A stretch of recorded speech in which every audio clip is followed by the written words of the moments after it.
The election of Franklin Roosevelt. So Franklin Roosevelt defeated President Herbert Hoover by a massive margin in the 1932 presidential election. The main reason why, or there's a lot of reasons why he actually won by such a huge margin. First of all, a lot of the American people blamed President Hoover and the Republican Party for the Great Depression, for collapsing into the Great Depression. Whenever Republicans had been held the White House since 1921. So they blamed a lot of what occurred that caused the Depression on the Republican Party, and specifically the lack of being able to get the Americans out of the Depression was put on Herbert Hoover. Also, FDR inspired a lot of hope for the American people. They believed in him. They felt that he had the answers to help get them out of the Depression. So unlike Hoover, who was not inspiring hope, FDR did inspire that hope. And part of that was because he was far more charismatic. He was an extremely charismatic guy that caused people to flock to him and become followers to him. And he knew how to work the media. He knew how to appeal, how to use the radio, how to go to newspapers and get his ideas promoted and accessible to the American people. Also, FDR had the capability of uniting the Democratic Party. He was quite the politician. The Democratic Party in the 30s was highly divided. You had Northern liberal elites in the major cities. You had Southern Democrats, which were had controlled a lot of the Democratic Party politics for a long time because they had been embedded and was party leaders for quite a while. That you had the issues of white supremacy being one of their major key things that they were very prominent with, the Dixiecrats as they would become to be known as. You had business owners, businessmen in cities. You also had laborers, being all parts of the Democratic Party. So he had to balance all those competing interests, and he did quite a good job of being able to unify everybody under him as their leader. And he also, FDR as the governor of New York, had a record that showed that he could and would take action regarding hardships and also the Depression. So as a result of his record, his political ability to unify, his personality, and the impacts of the Depression occurring during the tenure of the Republicans and Herbert Hoover, FDR was able to win one of the biggest victories in U.S. history as far as presidential elections go. So between FDR's election and inauguration, a lot happened. FDR would have been elected the first Tuesday of November. However, he would not take office until the beginning of March of 1933. That huge time period there, that 4-month period really leading up to his inauguration, is when a lot of stuff got a lot worse during the Depression. Unemployment went up to 13 million Americans were out of work. The bank runs, which we discussed in part one of the video, really took off, or part two, one of the videos, really took off and got going during this time period when the bank runs began. So banks started collapsing at the in that time period, of that lame duck period of Herbert Hoover's presidency. And the New York Stock Exchange was closed for corruption during this time period. So the economy just looked a lot worse during that time period. So FDR, on his inauguration day, gave one of his most famous speeches where, when referring to the Depression, he stated that the only thing we have to fear is fear itself. So don't let the fear of failure or the fear of the economy getting worse to hold us back. We have to take risks and attempt new things to get the country out of the Depression. Part of the things that made him really, really popular, and keep this in mind for the AICE exam, one thing that made FDR so popular was his fireside chats. And these were his radio addresses to the country that he would give quite frequently. The reason why he was so popular with these, and that made him so popular, is because he wasn't talking at the American people, so to speak. He was speaking to the American people. He came across as somebody who cared. He wasn't coming across as a politician speaking to people. He came across as somebody who could be your neighbor, just sitting there and having a chat with you about the state of the country, the state of the economy, and what was being done to try to improve the economic conditions. So people really felt connected to him and felt that he personally cared about each and every American, and that made him very popular. Also, part of his campaign and what he's put into effect as soon as he became president was his New Deal. He said that Americans needed a new deal, that America had been handed a bad hand. So picture sort of like a card game where the Americans had been dealt a bad hand, and that America needed a new deal to get better cards in the hand so they could be successful. That's how he actually compared it. The New Deal had 3 R's. They were relief, recovery, and reform. Relief for the American people, so the people that lost their jobs and lost everything. Recovery to fix the economy, get the economy growing again, GNP and GDP, get that growing, get businesses operating again, and banks going again. And reform would be what was the cause of the Depression? What were the causes? And fix what made the Depression happen and what made the Depression so bad, to reform the system. Those were the 3 goals of the New Deal. Part of what helped get him going as far as setting up his New Deal programs was what he called his brains trust, his cabinet members that he put into place that he felt were the best suited to advise him and to help get the economy going again. And one of those members of the Brains Trust was Frances Perkins. She was the Secretary of Labor, so she was going to be at the head of the cabinet department aimed at putting Americans to work and keeping employment, getting employment back in shape. And the significance about her, other than the programs that she promoted, she's also the first female cabinet member in United States history. The first 100 days of FDR's presidency was known as the First New Deal. He actually has more programs passed through Congress and through executive orders and executive decisions than any other president in U.S. history, by a lot. No other president did as much in the first 100 days of their presidency as FDR. First thing he did was declare a bank holiday. So every single bank in the country was closed for at least 4 days. Everyone was closed for 4 days. Some had to stay closed longer depending on their ability to stay afloat. So that if they're more likely to collapse, they're going to have to be closed longer. If they look like they're healthy, they're good to go, they can reopen at the end of 4 days. And the way that would be determined, if they were the health of the bank, would be through the Emergency Banking Act, which also immediately got passed. This allowed for federal inspectors to go into the banks and make sure that they were healthy, to inspect the health of the bank, to see if they were in danger of collapsing soon. If they were in danger of collapsing, the federal government could step in and help get them back on their feet to where it wouldn't they wouldn't be closing anytime soon. The effect of this is that Americans regained faith in the American banking system. People decided that since the federal government was willing to say that these banks are healthy, they're going to survive, the Americans said, well, we can trust that then, and started depositing their money back into the banks. So this is when bank deposits started outweighing withdrawals. So this saves the American banking system. Next is the GlassSteagall Banking Act, which kind of goes in with all this. This creates the Federal Deposit Insurance Corporation, or the FDIC. The FDIC still exists today. What the FDIC does is it insures people's deposits in their banks. So if you have money in your bank and your bank fails and collapses and closes down, the federal government you will get your money back from the federal government, as long as at this time it was up to $5,000. So if you had $2,000 in the bank in 1934 and the bank collapsed and failed, as long as that bank was FDIC insured, you're getting your $2,000 back. That's how it works today, except for it's more like up to $25,000, I believe. You get that money back. So make sure today, if you go and set up a bank, open up a bank account, make sure your bank is FDIC insured, and most banks are, unless they're a small local one, but it's probably FDIC insured. Also, FDR encouraged the repeal of Prohibition, and this would become the 21st Amendment. Obviously, it takes longer than 100 days to make a new amendment, but this process gets going in the first 100 days. The purpose of the 21st Amendment, which repealed Prohibition, wasn't because the Great Depression was terrible and awful and Americans needed to get drunk. That had nothing to do with it. In fact, there's 2 reasons why the 21st Amendment was passed. First, it helps farmers, because all alcohol needs a farm product, a crop to be created. Most of it is grains, like wheat, barley, hops, things like that. But wines, grapes. You get potatoes, molasses, which comes from sugar. So all these things are going to making alcohol. So if you have new companies being created, or old beer companies or alcohol companies springing back up, they will need to buy grains or what have you from farmers. So this helps farmers get rid of surpluses and gets them making money, as well as these new companies that will be springing up creating alcohol. that people will be buying their goods.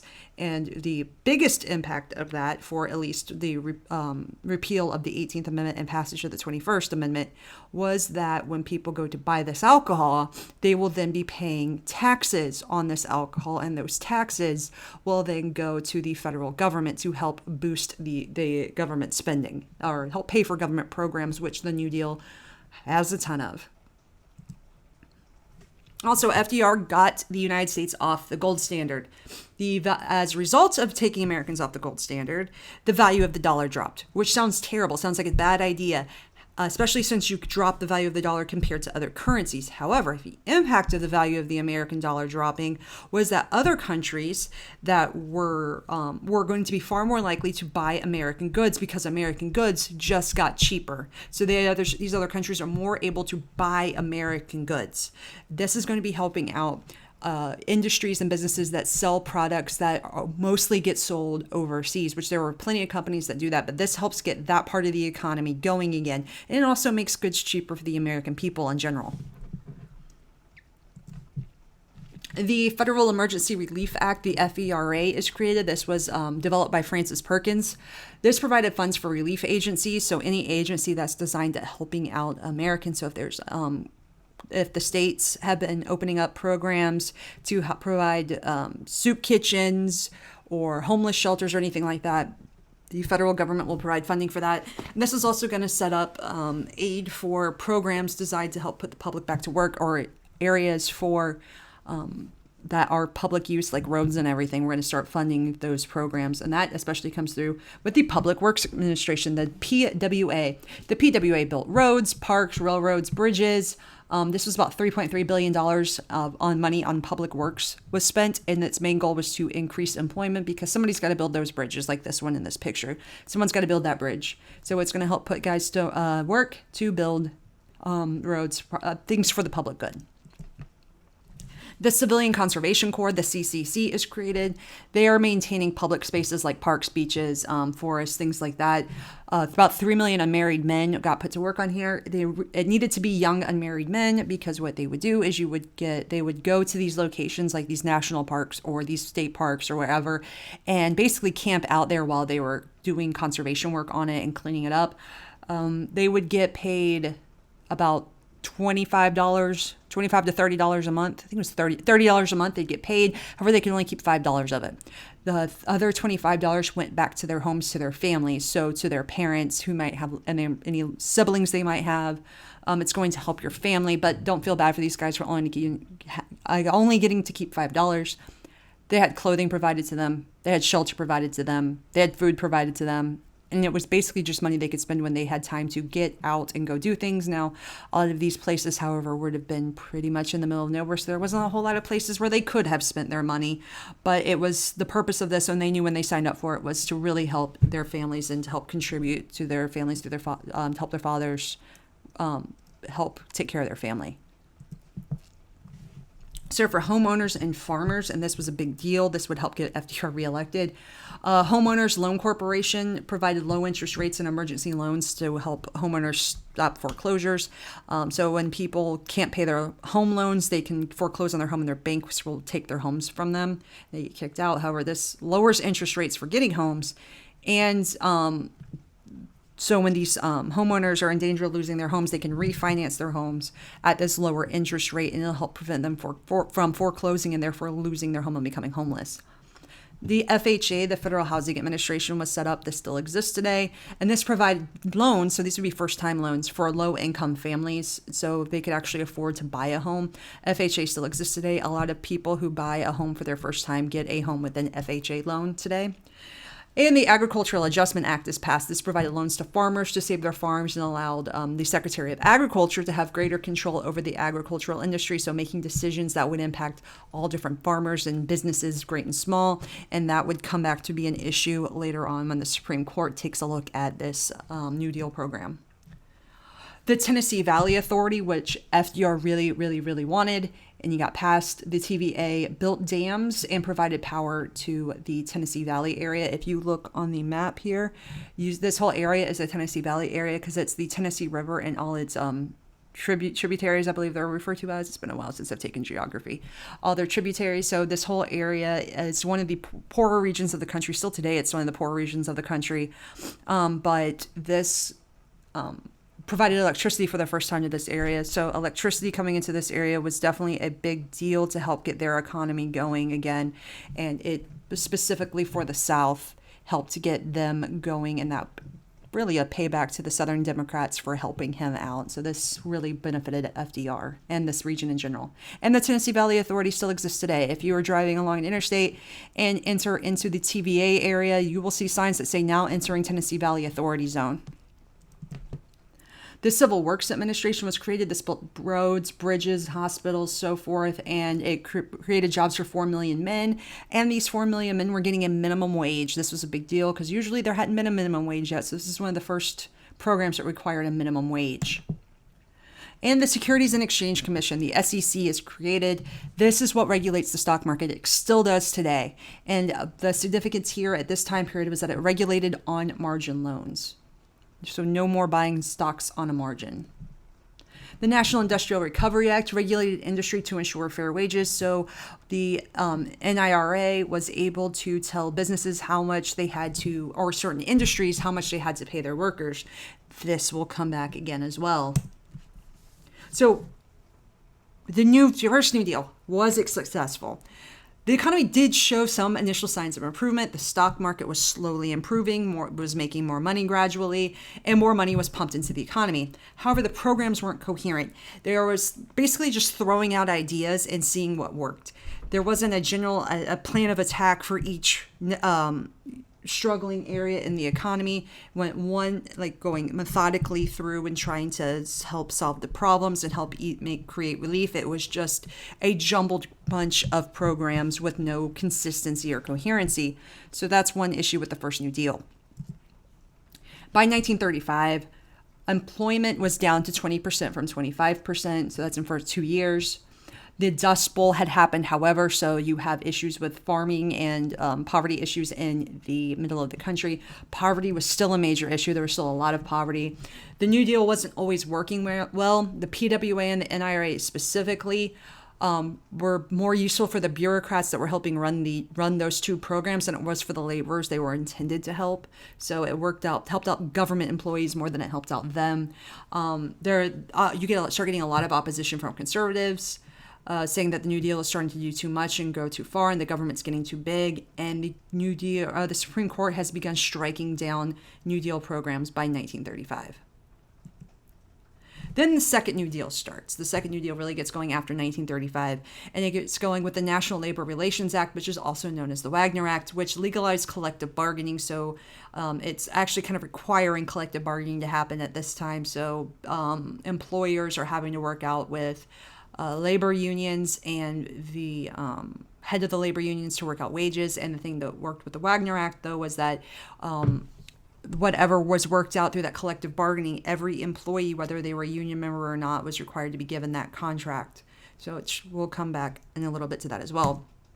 The Works Progress Administration was also a part of the New Deal. The New Deal is so confusing when you get the WPA and the PWA and the CWA and the CCC. But the Works Progress Administration, try to remember art with this one.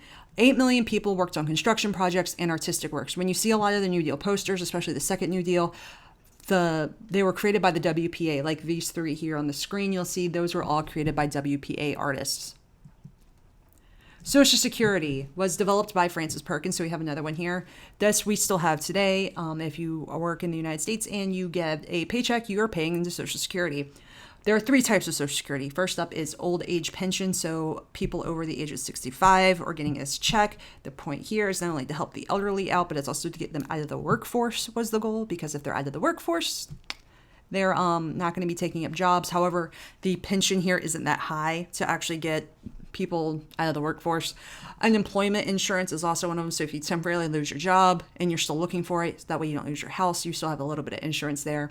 And then finally, you get aid for widows, dependent children, and the blind and the disabled. Blind and disabled because they're having more difficulty working, so you can get Social Security for that. And for widows and dependent children, the big thing there was that women didn't really work at this time, especially married women. If married women working was taking a job away from a man who needed to take care of his family. This is the time period where it's definitely strict gender roles. Women stay at home and take care of the family, whereas men go work and provide. So this was designed to help out if a husband died, then his wife and children would not be stuck without any money. The 1935 Banking Act was created. This created the Federal Reserve, or not created the Federal Reserve. That was created during the Progressive Movement under Woodrow Wilson, but they gave the Federal Reserve more power to control the money supply. So they're able to manipulate how much money is in circulation at any given time. And a wealth tax was introduced. This increased the taxes on the highest income earners in the United States. All right, so in order to gain re-election and also get his New Deal programs passed, FDR really had to appeal to the entirety of the Democratic Party. So in the South, his big thing was not to offend the conservative Democrats by challenging white supremacy. And this was difficult because FDR also wanted to appeal to African Americans. What helped him in a great deal was the Tennessee Valley Authority, because it helps gain FDR that Southern support, since he was putting so much more into the economies of the South, providing that electricity to all those Southern states. It got him a lot of support. And also, in effect, he did help the African Americans also living in those communities, because they also benefited from the access to electricity. In northern cities, he had the difficulty of balancing providing help for workers and also getting support from businesses and the political machines. Now, don't think political machines like Gilded Age. Think more like the big political powers that be in some of these northern cities, because some families, some organizations really ran the politics of these locations. So he needed to really help businesses out, but also help out the workers. He couldn't favor one over the other, so he had to do a balancing act there, which he did pretty well throughout his New Deal programs. And he also had to keep the educated and liberal northern elite happy.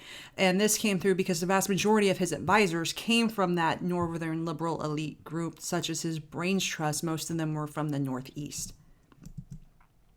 So in the election of 1936, FDR and the Democrats easily win. FDR easily wins re-election. Democrats easily take over both houses of Congress. And why was that? First of all, the New Deal was extremely popular. It didn't matter necessarily that there was not a huge decrease in unemployment and that the economy wasn't skyrocketing, but the attempts at the New Deal to fix the economy was extremely popular, especially for the people who got employment through New Deal programs. FDR's politics also played a role, such we just talked about their strategies on the last slide. FDR's strategies helped get him support from every aspect of the Democratic Party. At this time in 1936, he hadn't really done anything about the Supreme Court yet, so his criticisms of the Supreme Court as these 9 old men that were disconnected from the struggles of the American people, those criticisms were popular. So by criticizing the Supreme Court, he actually gains more popularity and more support. Labor unions and African Americans supported him because he was providing assistance to labor unions, was supporting them, was putting more people to work. And his programs, in effect, also put African Americans back to work. So they were also supporting him. Most of the people who were employed through New Deal programs didn't just say thank you. They came out and voted to show their thanks and support for FDR, since he helped get them jobs. The homeowners who kept their homes because of the programs he put in place to help homeowners, they came out and voted as a show of thanks for helping them keep their homes. And since bank deposits were saved, people felt that he was really making an effort to fix the economy, so they came out and showed him support, and they associated the New Deal and FDR with the Democratic Party, so they also came out to support the Democrats. However, that didn't mean that the New Deal was not free of criticism. Conservatives, who might also be referred to as the right, tended to think that the New Deal went way too far. Especially Republicans. Republicans felt the New Deal went way too far and that FDR was becoming a bit of a dictator by forcing through his programs and increasing his power. And that especially comes through whenever he puts in place his court packing plan. The American Liberty League also opposed the New Deal. They felt that the New Deal was socialism, and with the amount of power that the federal government was getting and the amount of influence the federal government was taking on in the economy and with businesses and labor, that they were starting to get socialistic. So also many wealthy people really began to regard FDR as their enemy especially because of that wealth tax, that FDR was not the friend of the wealthy class. He was becoming the friend of poor and was really attacking the wealthy. So the American Liberty League therefore did not find FDR to be, or the New Deal to be positive for the country. And Democrats. There was some opposition from Democrats. These would be your conservative Democrats. Most of those conservative Democrats are Southerners. And that would be because of the increasing power of the federal government. The power of the federal government as opposed to the power of the states. So FDR increased the scope that the federal government could have over states' control. And a lot of Southern Democrats really despised that. Conservatives weren't the only ones who opposed the New Deal. There was opposition from liberals, or who would be referred to also as the left. A lot of the people on the left that opposed the New Deal were progressives and socialists, and they argued that the New Deal did not go far enough. Upton Sinclair was among these people. That's him down at the bottom right. You should already know about him because he was the author of The Jungle, the book about the meatpacking industry. He argued that the entire economic system just needed reformed. We need to take the capitalist system that led to the Depression, chuck it out the window, and create a new economic system. Father Coughlin, who was a Roman Catholic priest, attacked FDR and the Jews. This would be after he initially supported FDR and the New Deal. He felt FDR wasn't doing enough to help get America out of the Depression, and he specifically wanted FDR to follow the policies of leaders such as Mussolini and Hitler, who had done more for the federal governments in their countries to take over the economy in an effort to improve conditions. And he also specified, Father Coughlin, that the big part of the reason why the economy had crashed, especially the banking system, was because of Jews, that Jews were to blame, which fits with the anti-Semitism of this time period around the world. Dr. Francis Townsend called for monthly pensions for the elderly. This would be similar to Social Security, except for Dr. Townsend, Social Security didn't go far enough. He felt that more money needed to be given to the elderly to be able to completely completely get them out of the workforce. That way younger people could be working and taking those jobs up. And then finally, Huey Long. Huey Long was the governor from Louisiana, and he called for a redistribution of wealth. And he was the one person probably that was able to pose the biggest threat to FDR. He had the most support from any of FDR's challengers. He wanted a program called Share Our Wealth. He really wanted wealthy to be taxed more and for a check to be coming to the poorer Americans to help get them to be able to have a living wage, so to speak, and get them really on their feet to decrease the poverty in the United States. And that would be paid for through taxes. That would be paid for by the wealthiest Americans. Huey Long, however, was assassinated in 1936. And with his assassination, his Share Our Wealth program did continue. But without a strong leader like Huey Long, it ended up dissipating, and FDR didn't have any real serious challengers after him. The Supreme Court also became a very large obstacle to the New Deal and to FDR. Some of the three biggest court cases regarding the New Deal through the Supreme Court were ALA Schechter Poultry Corporation versus the United States.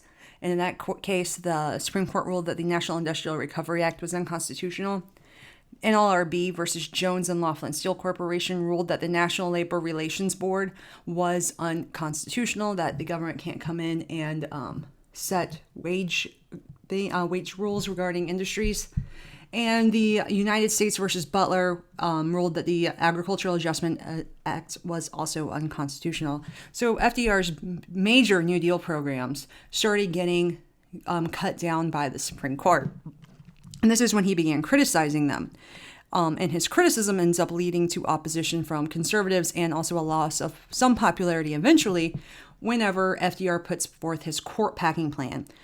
The U.S. Constitution does not specify the number of Supreme Court justices there are to be. We've traditionally had 9, but that's not actually set in the Constitution. There has to be 9 Supreme Court justices.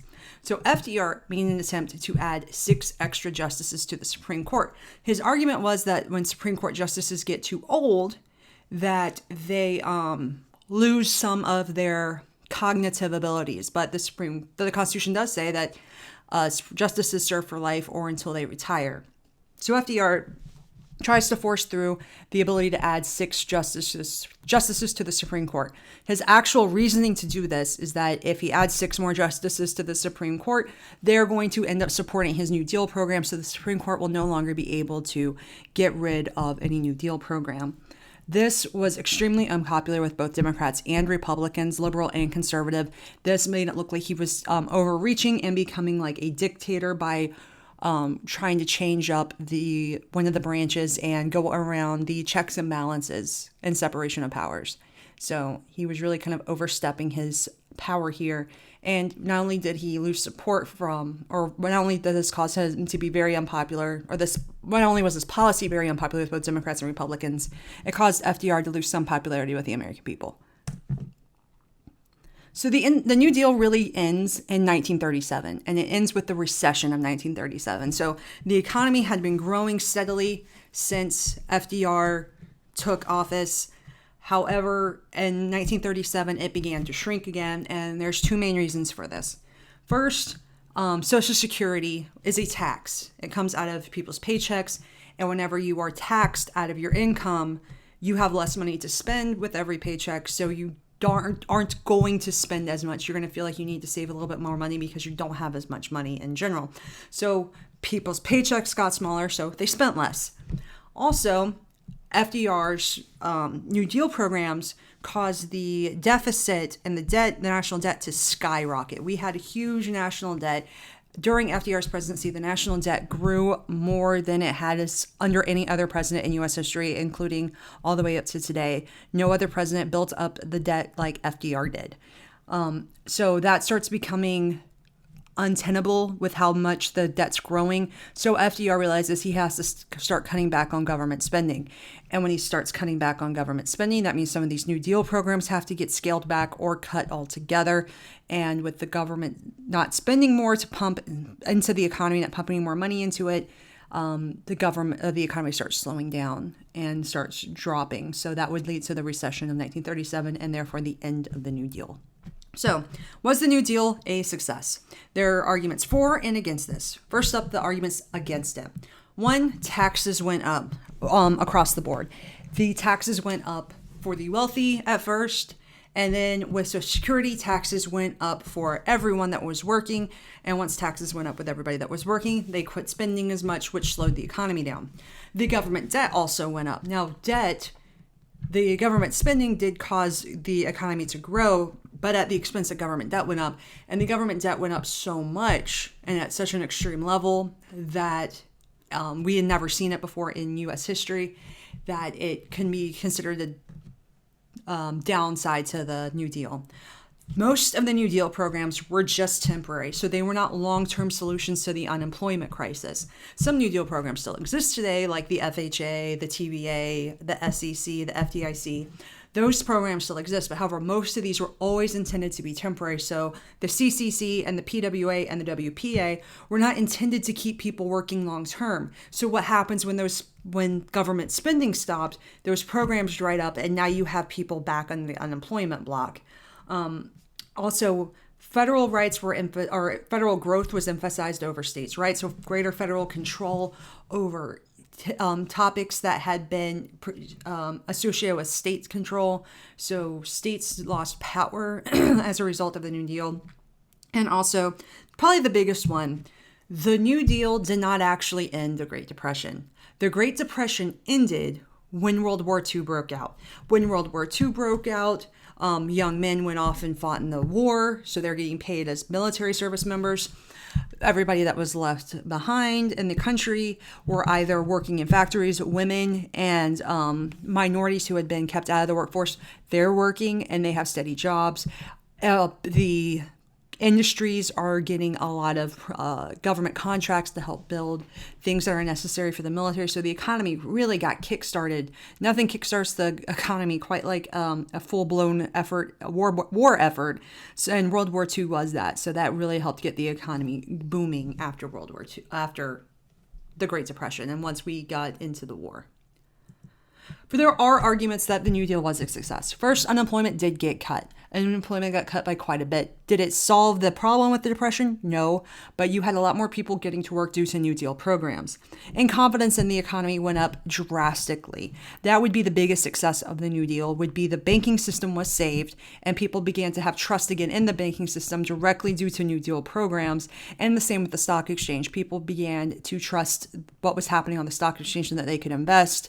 And people made smarter decisions because of the regulation put forth on the stock market based on New Deal programs. So economic confidence did grow quite a bit because of the New Deal.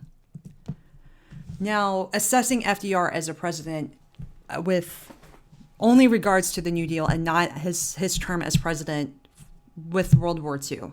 I think that's the one downside with the way that this question might come up with on an AICE test, is I don't think you can really assess FDR as a great president through only looking at his actions with the New Deal. You really have to look at World War II, but you're not doing that with AICE because AICE does not get into World War II for the American option.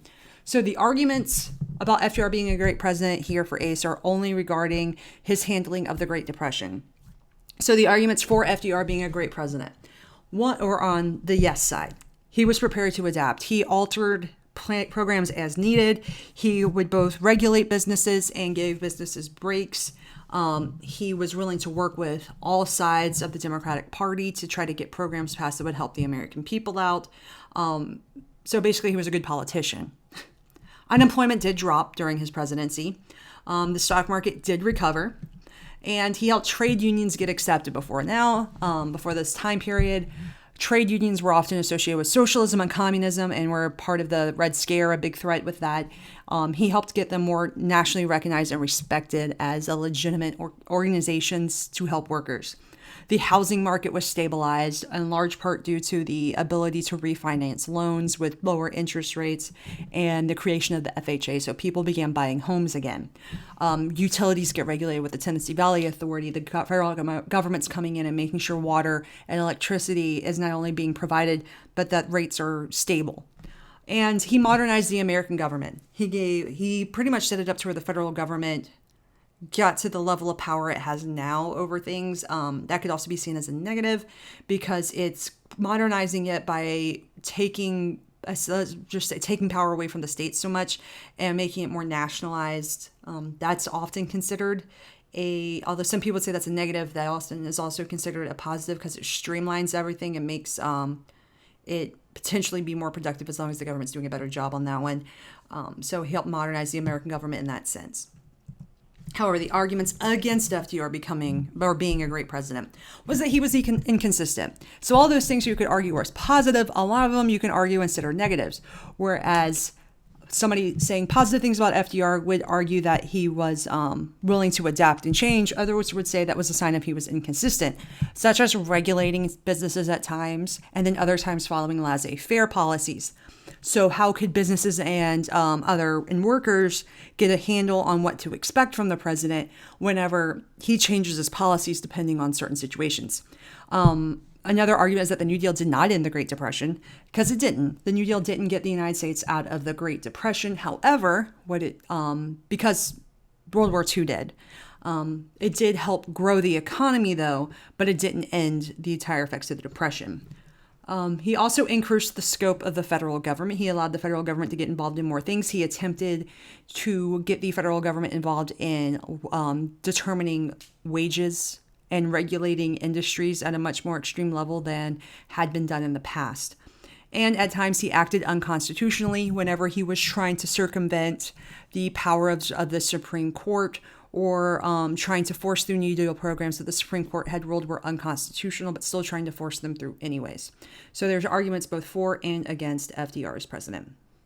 Well, I hope this series of videos will help prepare you for your AICE exam, and good luck to you. If you found this video helpful to you, please slap a like on it and subscribe to the channel, or check out my other channel, like I said at the beginning of the first video on the series, Weave TV, if you would like to take a break.